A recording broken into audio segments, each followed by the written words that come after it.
morning students, welcome to Shruti Academy. So let us start with the advantages and disadvantages of linear induction motor. We have already seen the constructional features and we have already seen the working of the linear induction motor. Now let us discuss about the advantages and disadvantages. So let us start firstly with the advantages. In the advantages, the first point is there are no moving parts, rotatory parts, so no need of gear.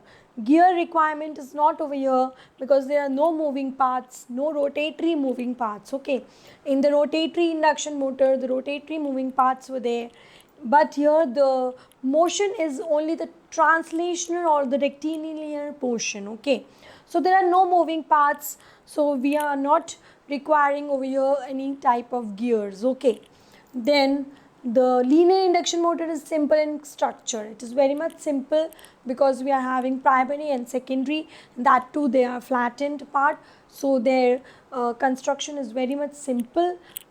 Their made structure is made very much in simpler manner, easily can be made. Okay, then very low maintenance and quieter machine. Like, okay, so maintenance is very much low whenever there is fault because it is flattened, it is not rotatory, so easily anybody who is operating on that machine can find out what is the detect the what all are the missing parts over there and can easily lay them out. Okay, so the maintenance is very much easy, regular maintaining it, regular cleaning the parts, brushing the parts is very much important, and that is very much easy. Then it is a quieter machine because there are no rotating parts, so the motion is only translational, so the rotors which give a huge noise after rotating it, so that noise is avoided over here, so we can call it as quieter machine. Okay, then separate cooling of primary and secondary. Cooling is there, but the separate primary and secondary cooling is there, so no question of intermixing cooling. Cooling is done intermixingly, or one is cooled earlier or one is cooled later. Separately both are cooled. Whenever they are cooled, the machine is again operated. Okay, then low initial cost. This point has to be noted, the initial cost is very much low as compared to rotatory induction motor, because in the rotatory induction motor we require slots, and that too they are being connected in a circular frame. Okay, in a cylindrical frame, so all the constructional economically it is very much high, but here the initial cost is very much low because only the flattened part, we need a flattened secondary and we need a flattened primary. Okay, then no overheating of rotor. Secondary does not overheats. Overheating is one of the major problems in all the machines, in all the rotatory machines, especially whenever the speed is very much high, whenever the rotor is running continuously, it gets overheated and then it causes the losses in the motor. But over here the overheating of the rotor secondary is very much low. Okay, then its operation can provide wide range of speed. Yes, wide range of speed can be provided with its operation from some micrometers to meters. The speed range can be there. Okay, so it can be provided micrometer per second to meter per second. Okay, it's because speed we always calculate in meter per second. Okay, so there is wide range of speed over here. We can get wide range of speed, any of the speed we can get. Accordingly we can make our linear induction motor operate. Okay, then accuracy and repeatability is very much high. Okay, accuracy is high if we are giving the three-phase supply, then the motor is moving translatory rectilinear motion, then it is accurate. Okay, and it is all depending upon the major factors such as the BIL, the how much force is being given, how much force is being getting. The B is the magnetic field intensity, I is the current and L is the length of the primary or length of the secondary. Whatever the length are being taken, so we get the accuracy. Like in the example of a train, magnetic levitation, the train and the tracks are being laid, so the length is already decided over there, what all length is taken. So the accuracy is very much important. If the accuracy is not there, then how can the train can run? Okay. Then repeatability, we want the motion to be in the repeatable form, so we can easily get that also over here, accurately get over here. Okay, so these were all the advantages, so that's why these days linear induction motor is being preferred also. Okay, so now let us move ahead to the disadvantages. Okay, so in the disadvantages, due to the larger air gap, to the pole pitch ratios, the power factor and efficiency is very much low. So air gap is very much larger. The second point also is of the air gap only. So because of the air gap larger, the ratio is also larger.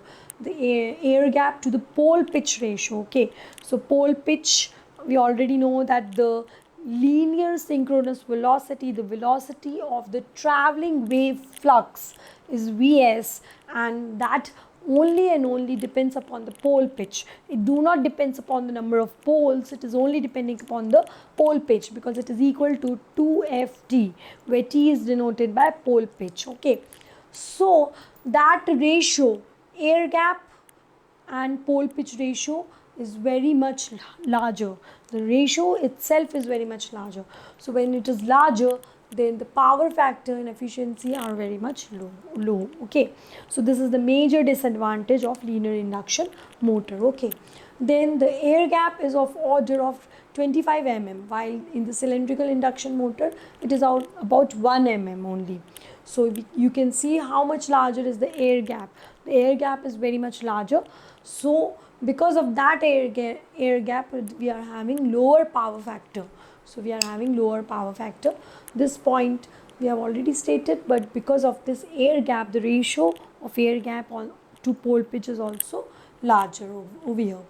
Then the third point says linear induction motor has much higher secondary resistance, operates at high slip, giving lower efficiency. Okay, so it has got much higher, secondary is having much higher resistance. So when the resistance is high, the slip will be high.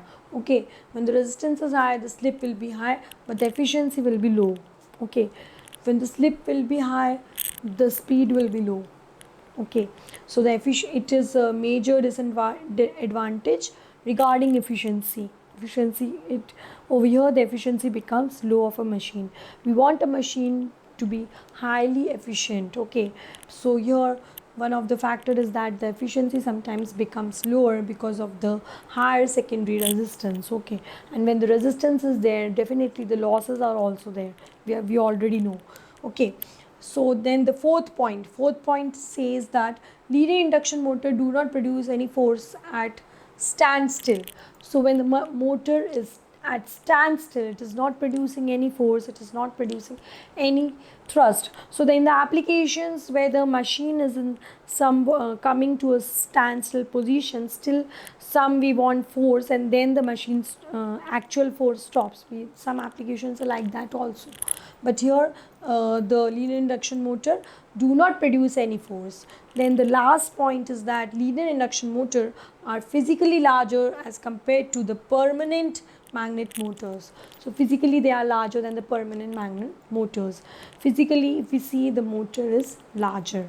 Also the lengthwise also it is larger. So sometimes dealing with the lengths, it becomes a problem. Okay, because in the rotatory part we have to see only the whole structure, but over here we have to see the whole length. So we need many people to over there in the factories, in the where the manufacturing is done, to look after the machine or to look after the linear induction motor. Okay, so these were some of the advantages and disadvantages. These were important advantages and important disadvantages which are surely to be asked in the examinations. Okay, so please stay tuned, because in the next lecture we will be studying about the forces. What all forces are there which are which are related with the linear induction motor. Also we will be studying about the applications of the linear induction motor, where all it is used. Okay, in the day life we see so many machines, but where linear induction motor is used. One application we already know, to everyone is known, in the railway tracks. These days in the railway tracks, the linear induction motor is being used, whether trains run on the railway tracks. Okay, so in the traction system. Okay, but apart from that, where all are they used, so that all glimpse will be taking in the next videos. Okay, so thank you. So please subscribe my channel, please share my videos, and if you have any doubt you can ask me in the comment section. Thank you.